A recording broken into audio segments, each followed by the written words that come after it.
You're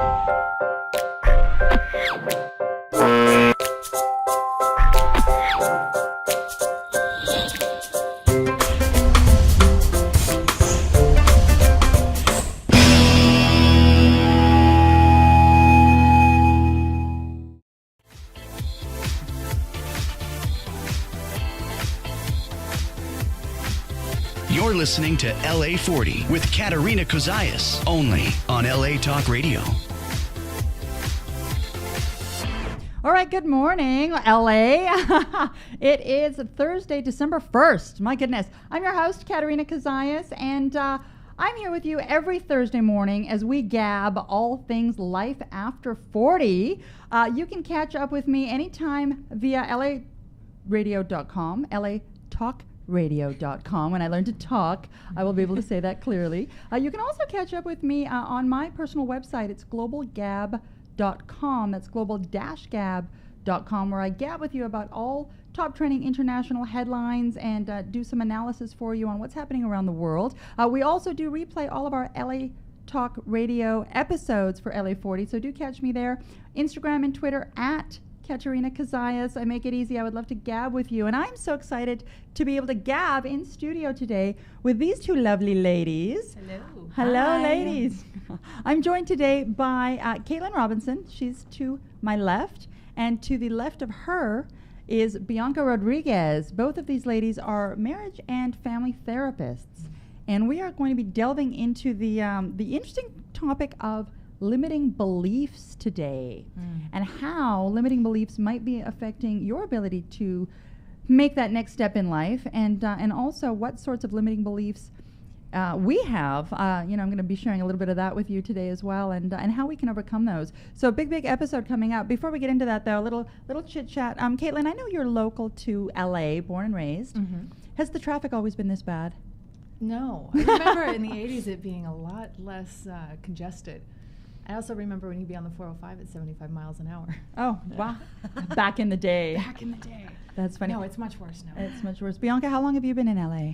I've been in LA 12 years. Okay, so you're pretty local You're now local. as well. I am. This is home. It's Absolutely. Yes, exactly.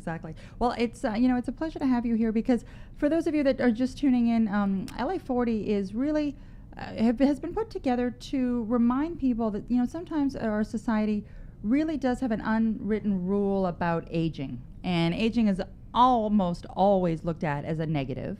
And LA40 is really here to tack into people in their 40s and 50s and possibly even heading into their 60s and just remind you that age really is just a number. I know that sounds cliche, but it is. Age is a reflection of how many years you've been on the planet, not what your potential for change and progress is. And so tune in with me every Thursday morning as we get into those topics. Girls, we are going to chat about limiting beliefs. And before we do, I'd love for each of you to just give a little background on where you're coming from in terms of your careers and in terms of the work that you do, where people can find you outside of this episode, and then we can get into a little bit of the meat. So, Kaitlin. Hi. Hi. So I am Kaitlin Robinson. You can find me at askkaitlin.com, and every Sunday I have a great show called Soul Stretch Sunday, where you get psycho-spiritual advice and tips of how to live a more whole and actualized and loving life. So it actually really fits into the topic that we're talking about today, is how to dispel limiting beliefs, which is something that I work with all of my clients, and how to live a more whole and conscious, loving life. Fantastic. We'll get into a couple of your tips before we close up today's episode. Fantastic. Bianca, who are you? Hi, I'm Bianca Rodriguez of You Are Complete, and I am a soul-centered psychotherapist. I've been practicing for over 10 years, and I bring people spiritual solutions, SOUL, to live the life that you are meant to. And that ties into dropping those limiting beliefs, because your soul knows. And once we can tap into that infinite intelligence that is our true selves, sky's the limit. So I help people do that, and every week I have a vlog on Fridays. You can catch me at yourcomplete.com. I'm on Snapchat. I'm on Instagram stories. I like people to follow me through my life and watch me implement spiritual solutions throughout the day as I'm helping people, as I'm on shows, as I'm rocking and rolling. Well, and that's great. And the thing is, limiting beliefs, there are so many different kinds of limiting beliefs, and we'll get into a little bit of that. But one of the things I think that often happens to people, especially people that are sort of in that middle age, midlife, 40s and 50s again, the show is primarily geared at Gen Xers. If you're not in that age range, don't worry, we are still going to be communicating with you. But effectively, the limiting beliefs become a problem, I think, when you don't realize that you're even having them. Mm-hmm. And it goes back to that old saying, how do you get out of a prison that you don't know that you're in? So I suppose one of the first things is, if you have someone that comes to you and says, I'm not making the progress I would like to make in my relationship, in my finances, how do you identify what some of their limiting beliefs might be? I think stepping back and looking at life objectively and looking at the earliest imprints of your childhood especially, and seeing who your caregivers were and what their primary thought processes were, how much your religion impacted you, your society, your family, and breaking it down step by step to see what those early influences were, those first thoughts that were How important are those first, let's say, 5 years of life? How much do they imprint onto what is ultimately going to become our character? 1,000%. Yep. Oh, really? That's Freud always said you're set by age 7. You're gelled. Wow. And there's different theories on that. Some people say you're gelled by age 1, but those first formative years are incredibly impactful. And what I've actually found is that so we have major brain development going on in the early years, and when I work with people that have these limiting beliefs or have things that were traumas, like little T traumas, oftentimes when things happen and our needs aren't met during that early period of our life, we have what's called pre-verbal trauma, and it's really fascinating, and especially through my own work, because I've been in therapy, because all good therapists are always in therapy, to start to figure out that some of these things are like wired into you, and you don't even have a voice for them yet. It's So cellular. give me an example of that. Yeah. So Sure, absolutely. So one of the most important things with children is that children's parents attune to them. And so there's something called like circular learning that happens even with infants. So like an infant looks at you, and what do? You smile back at the infant. The infant is now starting to understand that that's what happiness feels like, because the infant is looking at you and getting that information. And so kids that have not been attuned to by their parents, obviously this runs the spectrum from, parents that are emotionally neglectful just because maybe they're too busy or they're not in tune with their own emotions. So they're not able to, when a child comes home and is upset, to verbalize for the kid, like, oh, hey, I see you're really upset here. It starts there, and then it ends all the way right to parents who are physically and emotionally abusive, sexually abusive, and also just totally neglectful, which I've worked a lot with foster children, which is where most of my training happened. And so it's really, really important that parents, that's why there's all those initiatives with First Five, like reading to your child, doing all these things, because that's where kids start to get the attunement of what emotions are supposed to feel like, and to get a secure base of knowing that their feelings are okay, their feelings are real, and they are seen. All I feel like we really want is to be fully seen. And so it's really important for kids. And so kids developmentally, and then I swear I'll stop talking, are egocentric. So that means that developmentally, all children believe that everything happens because of them. So when you're working often, like, right, you'll see teenagers or 10-year-olds like, my parents got divorced, is it because of me? It's because children are innately egocentric. And so if you have a parent that's not attuning to you, you start to create beliefs about yourself. I'm not worthy. I'm not good enough. I don't matter. I don't need to be seen. And that sets the stage for a whole host of limiting problems that can really, create issues in relationships and work, self-esteem, all that stuff. I'd like to remind people that they are more than welcome to join this conversation. We would love to have you dial in and share some of your thoughts and maybe some of your experiences. You can reach us anytime here during this hour at 818-570-5085. Again, that's 818-570-5085. So going back to that and to being a youngster, you have, let's say you're now 45. And you're thinking, gee, I'd love to do this, but I can't because. Is that because you can really trace it all the way back to when the kid was possibly 3 years old?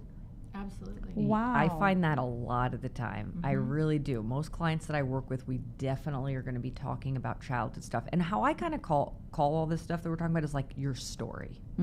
Like, what's your story? Like, what's your story about yourself? And that was created through your experience that you've had throughout But your how life. beneficial is delving into your story, which is all historical at that point, Mm-hmm. versus just closing that chapter and looking forward? I think it's important you have to shed light on the past to be able to look at where you are now, to recreate a new story, because you are the director of your life. This stage is a play that you get to create. You get to create your reality. And by stepping back and looking at the history, illuminating it, you can then say, well, this is why it happened. Okay, this isn't working for me any longer. How can I redirect my play? How can I reorient myself to live a more happy life? And then you can start the process of closing that door and stepping into a new threshold. You know, I was doing a little bit of reading up before this episode, and some of the more common limiting beliefs, and this is especially seen in people in their 40s and 50s that are looking at possibly making a change in their career, making a change to the city they live in, some sort of change in their 40s and 50s. Limiting belief number 1, I can't be my real self or I'll be judged. So limiting belief, we'll get back to these. Limiting belief number 2, I can't fall in love or I'll get my heart broken again. Limiting belief number 3, I can't pursue my dream because I may fail.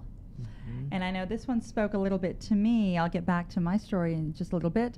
Next one, I don't need to be successful, so I'm never going to bother to strive for it. It's kind of like that, hey, I don't really need money, so I'm not going to bother trying to make a lot of it. Yeah. Which I thought was interesting. And then, of course, it's too late to pursue my dreams.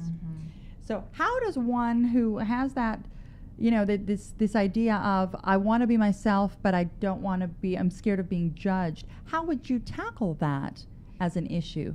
I think it's important to look at why we're wired that way. You know, as social creatures, we're meant to congregate. We're supposed to support each other. That's our survival mechanism. And if we have a rejection, a social rejection, it's almost as though we experience an ego death. Therefore, we're shunned. We're an outcast. Therefore, we're more likely to not be able to survive. So if you're looking at, I'm going to be judged, I'm going to be rejected, I'm going to experience a psychological death, then you have an issue. But that's not really true. You have to step back and say, okay, well, you know, I'm not going to die. I'm not going to be completely rejected. I am whole. I am complete just as I am. And then you start aligning to people who really do support you, who aren't going to reject you. I like what you're saying in that. I don't know if you guys have heard of Byron Katie. Byron Katie has written a book called The Work. And basically there's a 4-step process that you can use to do exactly what Kaitlin said. And so all of those beliefs, Katerina, that you mentioned, all of those beliefs, you can ask yourself, is this true? And your first reaction is probably like, yeah. And then the second question is this really true? Like, is it really true that if I am my true self that I will be rejected? Like, is that really true? Has that happened every single time? Will it always happen every single time? And the answer is that that's usually no. And then you would ask yourself, how do I feel when I have this thought? And then you get the litany of insecure, worthless, sad, unlovable, all these things. And then the fourth question I love is, how would you feel or who would you be without that thought? And then you're like, I would be free, I would be open, I would be courageous, I would be all these things. And right there is a little cognitive behavioral intervention that you can do to see that all this stuff we're talking about, to me, comes down to choice. You have to realize that you have a choice about how you feel and about how you interpret your life. And it's not about what happened to you, it's about what do you do now. Yes, we need to shed light on that. I believe we need to understand things. Whatever we don't own owns us. So we have to not only shed light on the dark parts, we have to bring the darkness to the light. And that's where the spiritual stuff comes in for me, is I ask my higher power to take all that is broken, all that I don't understand, all that is painful, and I ask God to take those things away from me, and I do that with clients. Now, Bianca, have you always been spiritual? I mean, or how did you? I mean, I'm curious because I'm moving into that realm a little bit, but I'm not nearly where you're at. How did you get to be spiritual in that sense? Because it sounds as though that has helped shape your path. Yes. Oh my goodness. Yes. So I was always kind of a spiritually minded kid. I always knew that the earth and the animals and the energy and everything was all connected. I grew up in Connecticut, and I would find a bird dead on the road. I would bring it home. I'd do a whole burial ceremony for it. Very native. I really resonate with Native American spirituality. Okay. Then Are you Native American? No, I'm Cuban and Italian. Okay. Hello. I was going to say, I didn't think there was any Native American in you. It okay, speaks but go on. to me. It speaks to me. And then I went to Catholic school, and I knew as a kid that, the God that was being presented to me was very judgmental, and, if I did certain behaviors, there was something bad about me. Mm-hmm. And I remember really grappling with that because innately I knew that I was good. Mm-hmm. I was okay. Like, I was good. Why would God be mad if I did this or I did the other thing? So that was kind of something that I grappled with. And then what's interesting is that when I was 18, I'm kind of like hyper. I've definitely struggled with anxiety. My mom gave me a VHS. Like a tape? Like a videotape of Eric Schiffman doing yoga with Ali McGraw in the middle of the desert, which at 18 years old I started to do all the time. Yoga? Yoga. Yeah, it was a yoga video this was before like yoga was hot. Really like mainstream. My mom was on it. My mom was like, this girl needs to chill out. We're giving her a yoga video. And so I was doing that yoga video, and at the end when you're in Savasana, he says, when you let go of everything, all that is left is love. Mm-hmm. And I was like, all these little things were like speaking to me. Mm-hmm. And so I sort of, was kind of into yoga, and I was studying therapy, and I was kind of learning about mindfulness. But what really fast forwarded me into a spiritual path was when it turned out that I was an alcoholic. Oh my. Yep. So about 5 years ago, I was in a group therapy process, and as a client, and the therapist said to me it was like another event where I had gone out and I had drank too much, even though I was only supposed to be having 2 drinks, and I ruined a party. And all kind of alcoholics and addicts have different bottoms. My bottom was not so low, but it was low enough for me that I was emotionally crippled. And people become emotionally bankrupt when they're using alcohol and drugs. And I really believe that it's a spiritual malady. And so she tells me, you're an alcoholic. I lose my stuff. We can curse on here. And in that moment I realized that, oh my gosh, I must really have a problem if I'm reacting. I'm throwing a tantrum. I went back to being like a 14-year-old. So talk about the developmental stuff, right? And so I went on the journey of becoming a recovered alcoholic. And through the support groups that I participate in, it's really a spiritual program. And I learned that I have to surrender everything to a power greater than myself in order for me to find peace and to be who I am really meant to be. Now, would you say that is the case for everyone that has a limiting belief? That they just really I'm having deja vu. Yes. Bizarre. I love when that happens. Amazing. I love when that happens. Okay, do I think... This is interesting. So one of the things You Are Complete does that I'm so passionate about is I believe that the process that I went through to get sober was so transformational that I kind of am so damn excited I want to share it with everybody in the world. So if you're not an addict or an alcoholic, I'm like, I'm sorry you're not an addict or an alcoholic. I really want you to use this. So, yes, I have taken this approach and I've applied it to people suffering from depression and anxiety. So they would say, I admitted to myself that I'm powerless over anxiety. And you could, I admitted to myself that I am powerless over my limiting beliefs and that it makes my life unmanageable. Okay. And then you can come to believe that a power greater than yourself can restore you to sanity. And then you would turn your will and your life over to that power. Which is what you have done. Which is what I have done. So I do believe that this could be used with limiting beliefs, and I'm actually in the process of putting together a workshop that's going to be all about busting through obstacles, applying these spiritual principles, and I'm going to do it in January, right around the new year. So yeah, I do believe that there is a way to do it because nobody wants to admit defeat, but when you admit surrender means joining the winning side, right? So it doesn't have to be like, to me, the limiting belief is like you're attached to that limiting belief. What if you were to surrender the limiting belief and let go and believe the opposite? But how, though? That's what I want to know is how do you surrender that limiting belief? Acknowledging it. I think when you go back to the saying of what you resist persists, but when you surrender and you get into the flow of whatever this life energy force is, you see a lot more transformation and healing take place. Yeah. And because, the thing is, let's say I want to take one of these limiting beliefs. I can't go for what I want for fear of failure. Now, the thing is, isn't failure just very overglorified? I mean, what are we all so worried about? Failure is full of lessons to learn. It's full-year. It's not failure. It's full-year. I love that. Yeah, it's like full of lessons to learn. To coin that, full-year. And I believe, like, if you're not failing in life, you're sitting on the sidelines. Like, what are you doing? You're just sitting there like, oh, my God, I don't want to do it. Like, you got to be in the game. You got to get dirty. Like, you got to do it. And going back to what we said is, like, you're not going to die from failure. Now, what if you have somebody that is, again, I'm going to take a gentleman, and he's 48 years old, and He says, I've been working in banking and finance for 25 years, but I know I have a passion inside me. I know there's something bigger that is meant to happen with my life, but I can't move forward because I have a fear that I might fail. That person comes to you with that limiting belief of, I can't because I'm going to fail. What would you advise him?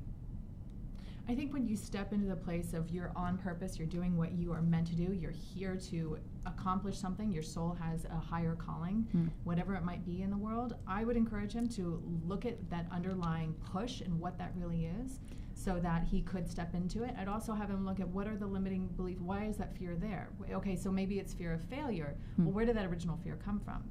Why is it, are you scared that you're going to be abandoned by your family, you're going to be judged, you're going to be ridiculed, you're going to be shunned by your community that you've been building? For most of the people that I have met who step into their true authentic power and their true authentic purpose, they end up flying high. Everything just starts attracting towards them. They start really accomplishing whatever they're here to accomplish, and all of the resources come to them. And they might stumble and they might trip and they might skin their knees a little bit, but like you said, it's not going to kill you. Yeah, I'm going to give you an example of Colonel Sanders. Now, we all know Colonel Sanders and his KFC example, but I'm going to recap it just in case you're not familiar with the story. So Colonel Sanders was sort of floundering, I don't want to say floundering in life, but he was moving from sort of career to job to career to job. In his 20s and 30s and 40s, he worked as a railroad operator. He was an aspiring lawyer, and then he decided to become an insurance salesman. But all this time, he really knew that he wanted to be in the food business. But it really wasn't something at the time, I guess in those years, he had the confidence to pursue. So it wasn't until the age of 48, 49, where he really buckled down and said, you know what, I want to create this 11 spice special secret chicken recipe, okay? This was basically his dream, right? This was his dream. And that was between the ages of 48, 49. And again, I've talked on past episodes about how coming to the cusp of those milestone years, whether it's 30, 40, 50, 60, 70, you sort of take a pause and you reassess what have the last 10 years been about and what are the next 10 going to be about. So small interjection there. But so he perfects this 11 spice recipe. But it wasn't until the age of 65. Wow. 65. So he let another 15 years go by, not doing much with this. But that little voice was still talking to him saying, you know, you've got something here with this chicken idea. He started to go literally door to door to try and franchise the idea of having just like a standalone fried chicken type of store, if you will, back then. Yeah. And I can't imagine, probably at the time, how many doors he had slammed in his face. But he kept at it. So at the age of 65, he started. 8 years later, so now we're talking the man is 73 years old. He had over 600 franchised KFCs in the USA. Today, there are over 18,000 KFCs around the world. The company is second only to McDonald's, and it's worth, hundreds of millions of dollars. So this is someone that he knew what he wanted to do with his life, but for 48 years, and some would argue for almost 65, he didn't pursue it. Now, Okay. I wonder what his life would be like, and this is something I would ask my client, is who would you be if you don't do this? If you got to your 70s and your 80s and you look back and you go, what was I thinking? Why did I not step into this fear?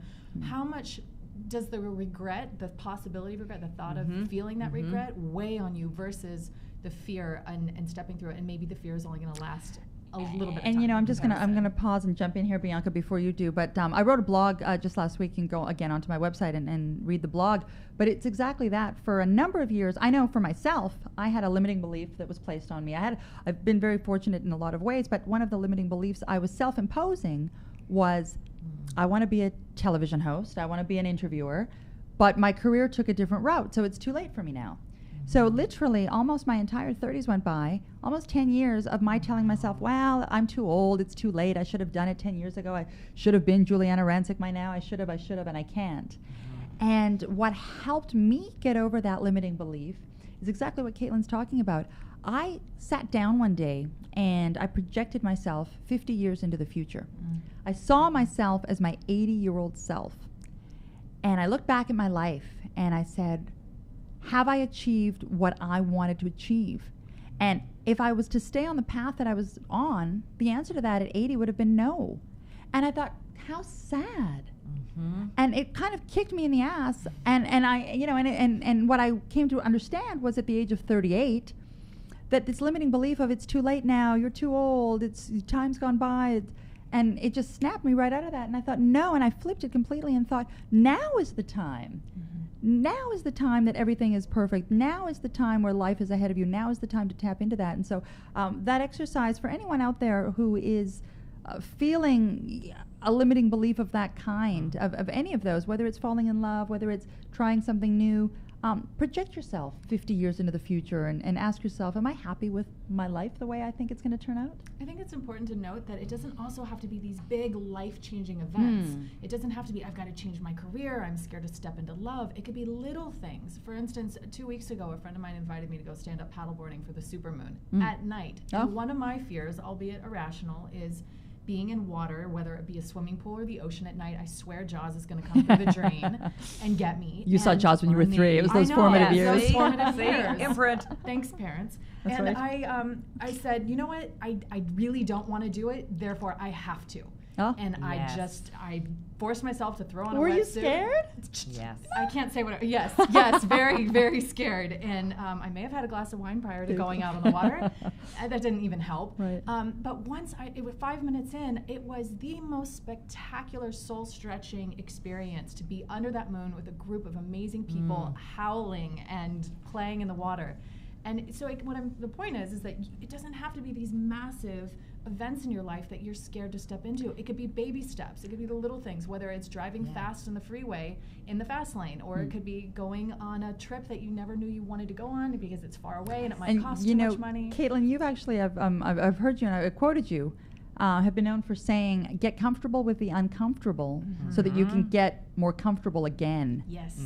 I live and die by that. It is. Explain that a little bit. So you have to, everything is going to be uncomfortable at some point in your life. You don't get off of this roller coaster ride of life without feeling the bumps and the turns and the twists, and you might get a little nauseous, but you have to step into that uncomfortableness in order to grow, whether it's emotionally or spiritually, and hopefully both.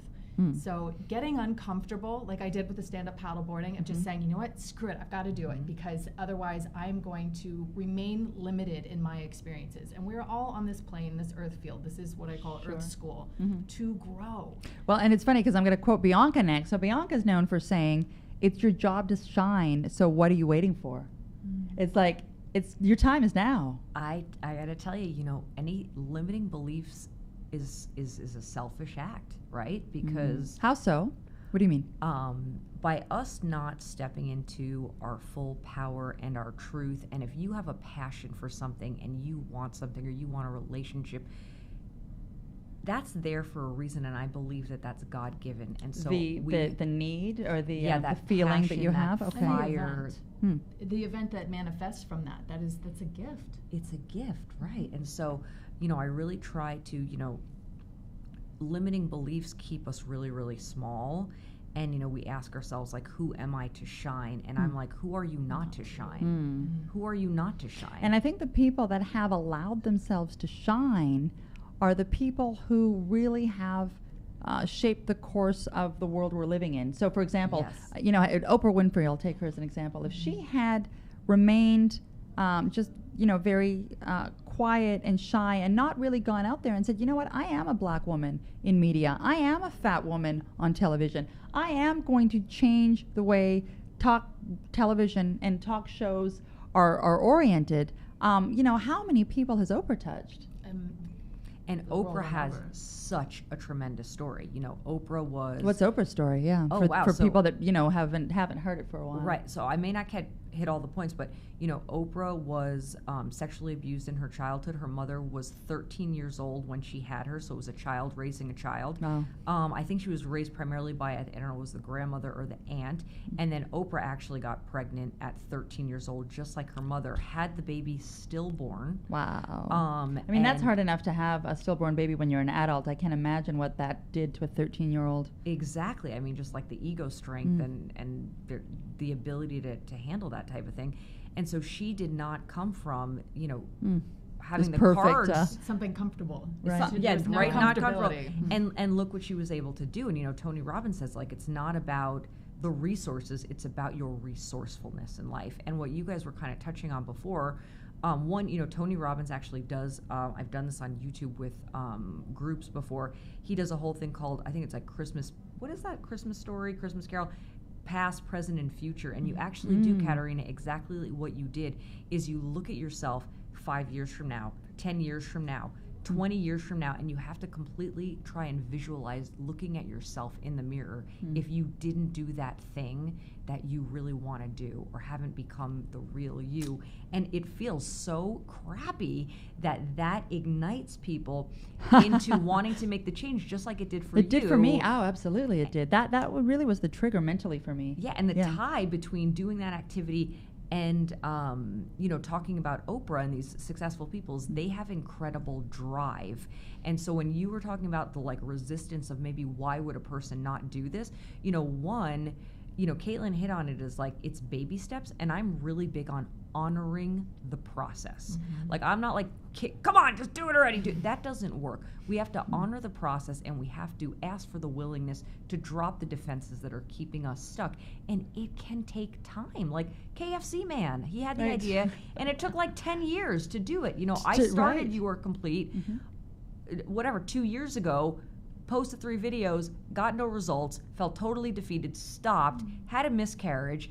My life was turned upside down, realized that my purpose is to birth this You Are Complete, and got back into it. It's a process. So youarecomplete.com is your website now and your business. Yeah, it's my full-time, it's my vlog, it's my business. I help people one-on-one, I run groups, I'm starting this workshop. This is my calling, but I had to step away from it to come back, and that's okay. That's part of the process, so honoring that. A part of this process that I want to tap into and piggyback off of what you were saying is, Katerina, I loved how you said you went into the future, into your 80s, to be able to look back and say, well, what would my life be like? I think it's also really important in this process is that you turn back into the little girl you, the little boy you, and comfort. What was the nurturing that you didn't get? What was the validation that you didn't get? And you can do the same visualization by turning to that quote-unquote inner child and having a conversation with them saying, look at where we are, look at how far we've come, look at the tools that we've acquired, or look at the tools we can acquire because of our resourcefulness.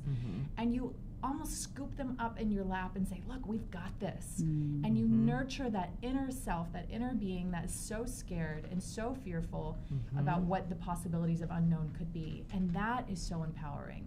So doing it from both perspectives of your older self as well as your younger self is a great way to integrate the two.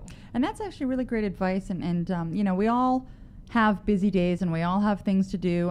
But if we really look at it and we carve out some time, we can all come up with some hours that we can devote, maybe pour a glass of wine, make a cup of tea, go and sit somewhere for a couple of hours with a notepad and a pen, and just let yourself dream a little bit, whether it's dream backwards or dream forward. And like you were saying with A Christmas Carol and Tony Robbins, he basically took that example of Scrooge, right, who was exactly that. He saw the past, he looked at the present, he projected into the future, and that really snapped,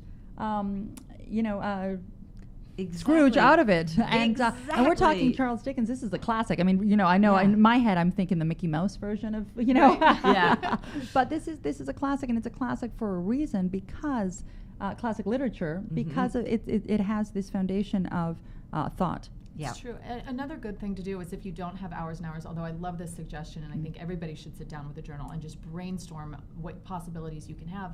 I did an exercise with a teen last night who was having a ton of limiting beliefs. Grabbing a Post-it note, but grabbing 20 of them and just writing, I am smart, I am beautiful, I am capable, I am lovable, I am loved, I am whatever your I am is, even if you don't believe it in this moment, and put these on your mirror so when you're brushing your teeth you can recite them. Put one on your dashboard of your car so when you're driving you can look at it and I wanted to ask though, because that the affirmations, and we all read about doing your affirmations in the morning. How hokey is that though? Does it work? I think it absolutely does work. When you start retraining your neural synapses to fire in a certain direction, if you're orienting towards positive thoughts and positive thinking, you're more likely to revert to that in moments of triggers. So if you are triggered by something, if you have this repeating pattern in your mind of I'm lovable, I'm worthy, I'm capable, you're going to revert to that more quickly than you are. So you really are training your mind to think a certain way. And this is what with something as simple as putting a sticky note on your mirror. This is what Buddhist mindfulness essentially is you are training your monkey mind to be more monk-like. So you can turn to the positives versus the negative training that we've had our whole lives. And I think what you're talking about is focus, right? Mm-hmm. Do you have intention behind what you're focusing on, or are you just allowing the universe or your surroundings to just feed you whatever the heck it wants to feed you? So what would so again, I'm in my 40s, and I have some limiting beliefs. What sort of focus? What would I focus on? What do you explain that a little bit? Well, I'll tell you, in my life, one of the things I do that has been really hard is, I studied to be a classical ballet dancer. I was really, invested in my body, and I sort of was able to not really exercise after I did that for many years. And now I'm like, oh God, things are moving. What's happening? So one of the things I do is, I feel like comparison is just such a soul killer. So I try not to spend a lot of time. Like I'm very conscientious about the way that I set up my Instagram feed, my Facebook feed, the magazines, the things that come into my world. You're interesting. Yep. And so I try not to, have a lot of commercials or airbrushed or things that are telling me I'm not beautiful enough or being old is not going to be attractive. And this all goes that back kind to of your stuff. point about choice, right? We do have a choice as to what we let influence us on a daily basis. For as Yes. much as that sounds, you have the choice of what channel you're going to watch when you go home at night. Yes, and the same thing is for your brain. So what Kaitlin was talking about is you have the capability to change the channel in your mind. So I could spend time thinking about like, I'm not attractive enough, I'm not thin enough, or I could choose that, right? And that may be sort of programmed in my brain, and our brain does create neural pathways that if you have a thought a lot, it's much easier to go to that thought. It's almost like it creates a groove. So you have to really work hard to switch your thought, and I call it a lot of time with clients changing the channel to, I go to gratitude. I'm so grateful I'm healthy. I'm so grateful that, That am these legs work breathing, and that carry me. exactly, that my legs work and all that stuff. So it's really about changing the channel within your mind. And if you are able to start controlling the things that you focus on, I mean, that's a game changer. How would someone go about doing that? Let's say I have a bad body image, and all I do every time I'm at the grocery store is I look at all these women that are on the magazine covers, and that just gets me more depressed. Well, I call it Like, how do I stay away from that? It's in my face. Yes. I call what you were just saying I call it being a thought watcher, and it's the same thing that you were saying a minute ago. Is what do you choose to bring into your reality? First, if you see the woman on the magazine, of course she's beautiful. 99.9% of the time she's going to be airbrushed. You have to. This is where your thought training comes in. You see that and you go, oh, I have the thought of I'm not her. I don't look as beautiful as her. If you have a rubber band on your wrist, snap it. Do something to interrupt that thought. Snap your finger. Consciously make the decision to go, oh, that's right. No, that is airbrushed. That's not realistic. Now I'm going to go buy some apples. I'm going to choose to put healthy food in my body. So I nurture the great, fabulous body that I've been given, and I'm going to take care of what I have rather than polluting it with negative thoughts and negative images. Interrupting the thought. That's Interrupting the thought. And I actually really like even just something as practical as snapping a little elastic band on your wrist. Yeah. Because and maybe I'd challenge you at home to spend a day consciously trying to be consciously aware of your daily limiting beliefs and how often you're thinking on the negative side of something versus on the positive side of something. It's a good habit. Take a notebook and carry it around with you throughout the day. Have a pen open and ready, and every time you have a negative thought, make a tally mark. And by the end of the day, watch how many times you have shamed yourself, how many times you've ridiculed yourself, or you've said, I'm not good enough, worthy enough. Or got anxious or frustrated. And when you can look at it objectively, you go, oh, crap, you're really your worst bully. Yes. And day 2, try this again. And by the end of the week, if you do this for 5 days, Monday through Friday, see how the tally marks start to get narrower and narrower, smaller and smaller as you start training your brain to interrupt those negative thoughts. I love that. Yeah, it's a powerful trick. Yes. I like to also, one of the greatest things besides practicing gratitude, so let's say we notice the negative thought, then what are we going to put in its place so we can, add gratitude for the things that we're grateful for. And the other thing too is, I have found that making a life where my job is to be of service has really helped me get out of my own way. Has really helped me to start getting out of my own way. Because you suffered, from anxiety, some depression, the alcoholism, but you seem as though you're in a much better place as a human being right now. Oh yeah, I'm like just lit up. I've never felt better. And you're in your 40s, so that's great to I'm hear. 40, 41, February 11th. I there we am go. way into I'm the February 40s. 12th. Going into the 40s. Aquarians She's unite. The 11th, I'm the 12th. Well, happy birthday, ladies. I'll have to have you back in February. Okay, good. Okay, good. I think it's important to note that if you look at any how to get happy list or book on any self-help book on the shelf, top 5, one of them will be of service to others. Yep. When you give back to your community, when you I don't care if it's the environment, plants, animals, or it's people. Your children, your family. Right. You say hello to the barista, look them in the eye, and actually How's ask them, your how is your day? day? What is the energy that you bring into the space, right? Like Right. starting to focus on, like, how can I make this better? And you know, it's interesting because my sister says that all the time. My sister is a very joyous, joyful person. And she says, you know, sometimes it makes me so happy to make someone else happy. And that could be Yes. as simple as being kind to the person at CVS, you know, that's checking out your... It's the- all the about checkout that. My counter. favorite game to play is Is it make other people happy game? Yeah. Yes, but the people that are at checkout counters at grocery stores, the barista at Starbucks, they're usually grumpy. They don't want to be there. They're dealing with people who are barking at them and Yeah. they're taking orders all day. But if you stop and take 60 seconds, maybe 90 seconds to check in with them, how Yes. are you doing? And look them in the eye, like you said, and really make an authentic connection. Watch their vibration change. Watch their smile on their face grow, and then take note of how it makes you feel inside. It's a fun game. It's an experiment you can play with, and then it turns into a habit, and then you get to sprinkle love everywhere you go. Yeah, and then you're focusing on that versus focusing on yourself and your limiting beliefs. And then you realize that you're so much more than your body or your fear or your whatever your limiting belief is. You realize that there's so much more to you and that you would be surprised at the magic that is within you. Well, you know, we always talk about trying to be better as human beings. And again, some of that is cliche, but I think a lot of it is not. A lot of it is truth.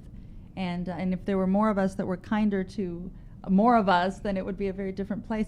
Ladies, we do have a topic of the day that we delve into that I want to get to here. Oh, boy. And the topic of the day, it sort of ties into what we're talking about a little bit, and talking about limiting beliefs and how they might limit you later in life. I'm going to read it out, and then we're going to banter a little bit and gab. And if you're home and you have some comments on today's topic of the day, we'd love to have you call us. Again, it was 818-570-5085. So topic of the day today.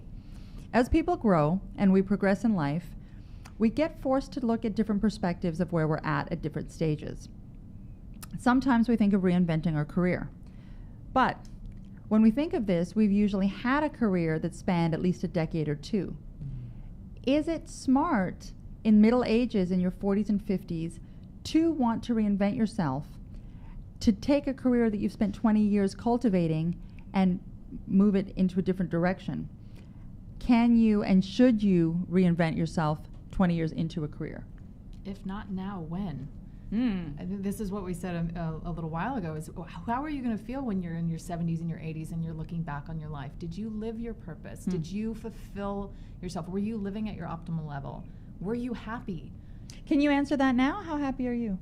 I just changed my career, so I'm Oh, there very you go. happy. I took a leap out of my last career. I was in international commercial real estate. It was stable. It was comfortable. I was surrounded by people who were supportive, and I had my soul sucked dry. I was miserable, and I was probably making the most money. I was making the most money I've ever made in my life, and I was utterly depressed. I found it very difficult to be available for my friends and my family, and I took the leap. I packed up my bags, moved across the country, got accepted into my grad school of choice, and completely stepped into wanting to help other people grow and become more actualized, whole, and happy. And now creating my own brand to do it on a larger global scale rather than just one-on-one, although that still is very much my passion. Right. I took the leap into doing it. And it's interesting that you mentioned the money, because that it seems to be a common path for a lot of people. You're in a career, it's going well, you've stuck with it because the money was good and it looked good on paper, and that was certainly true for me. I was finance and oil and gas for 10 years, making crazy money for my happy age. were you? And I was miserable. Yep. Miserable. And so it's not the money. When we equate success, money comes from success. It sort of falls from being successful, but it's not the definition of success. It's not the catalyst for it. Yeah, Right. just because you're successful doesn't mean you're going to make a lot Right. of money. And just because Or you vice made a lot of versa. money doesn't mean you're successful. Right. And just Yeah. because you're making a lot of money doesn't mean you're happy. And also in that same vein, just because you're making a lot of money doesn't mean you're unhappy. there's people making a lot of money that are super happy. So well, that's the goal, because money is energy. It's really energy. And so if you can start to harness all this stuff we're talking about with focus and energy and intentions and gratitude and all this kind of stuff, you can start to bring more abundance into your life doing the things that you want to do. I mean, I think a limiting belief that I've struggled with is that I'm not going to make enough money doing what I love. Like why do I have to? How do you get over that? That's a good one. Like the starving artist concept. Yeah, like why you why don't want to be starving in your 40s. Yeah, like why do I have to just like do the 9 to 5? Like why does it have to be in a certain box? So how I get over that, and this was actually brought up at the beginning of the conversation or mid somewhere when we were talking about the KFC guy. I am a big fan of looking at the people who've done it. Looking at the people who've done what I want to do. I remember when I was first realizing that I was really an alcoholic, I thought it was a death sentence. So I would go online and I would Google celebrities in recovery. Oh my gosh. Okay, I'd be like celebrities who are alcoholics, and I would see all these people who were like successful and their life was awesome, and I was like, oh, this isn't a death sentence. And so I do the same thing now. I look at the Rob Bells and the Danielle Laportes and the Gabby Bernsteins and all these people who are spiritual teachers and working with a greater span of people and making a living. And it makes me like, why not me? This is doable. Like I can do this. So I'm conscious, and I try to reprogram that thinking and then do the stuff. Like if that comes up, I write about it. I ask my higher power to take it away from me, and I continue. For me, I always go back to my like gravy train is, how can I be of maximum service, and is this the venue of being of maximum service? I was in a career where I was working at a large nonprofit organization, and I was the director of research and evaluation. I was there 8 years. I worked my way up. I got to the top. I thought, this is the jam. I got there, and I was really disappointed. Wow. And I was like, oh, this is what it's like up here? Awesome, not. And so what I did was I didn't know what to do. So I basically remembered that I feel my best when I am doing what my Creator wants for me, when I'm doing what I call God's will. When I am in the flow and I'm present with people and I'm looking at them and I'm helping them, and I'm like, I love that feeling of being in that in-flow feeling of synchronicities, deja vu, all this awesome stuff.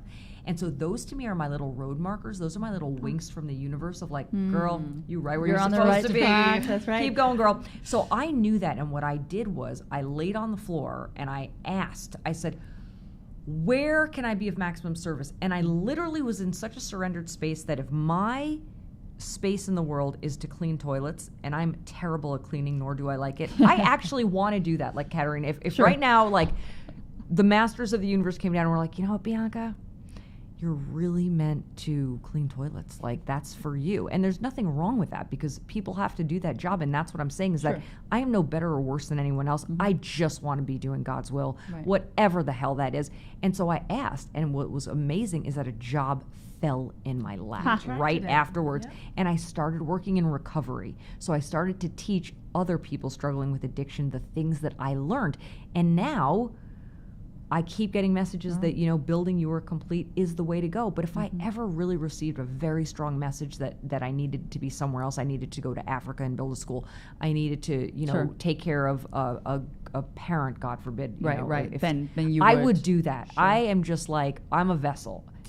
The universe is my boss. I know that both of you, in speaking with you before, you're both, I don't want to say fans of the law of attraction, but you're believers in it. I would love to have you back on a different episode. Oh, to so talk much about to the do law there. of attraction and how, later in life we can still tap into that, because as kids we're really, we're a little closer to all of that world innately. Yes. We are at the top of the program, though, at the end of the program, I should say. One more time for our listeners. Bianca, where can we find you? I would love for you to join me at youarecomplete.com. You can subscribe, become part of the inner tribe. I send out a weekly message. Certain things I only send via email. You can catch me on Instagram at youarecomplete, Twitter, Snapchat, youarecomplete.b, LinkedIn. There you go. Everywhere. I would love to connect with you. Yes. Perfect. Awesome. And Kaitlin, how about you? I am Kaitlin Robinson again. You can find me at AskKaitlin.com, or you can catch my show every Sunday called Soul Stretch Sunday with also Ask Kaitlin on YouTube, and also Instagram, Twitter, all of the above. Ask Kaitlin. Perfect. Well, I would like to tell both of you that you left us with some really great little exercises to consider doing and helping us when we do find ourselves sort of caught in this limiting belief situation. The exercises that the ladies shared, and the one that I shared too, try it if you've got any sort of doubt in your mind about anything that you are working with or thinking about. Try these exercises, and I'm going to go get a little snap on the wrist. Ask for help. You don't have to do this alone. You don't. Absolutely. I'm Katerina Cozias here for LA40, LA Talk Radio. Thanks for being with us, and we'll see you again next week. Oh, next week I've got an interesting, before I leave you, interesting couple of guests coming on. We're going to be talking about entrepreneurship and making a change in that direction over 40. So don't go anywhere. We'll see you again next time. Take care. Bye. Bye. Thank you.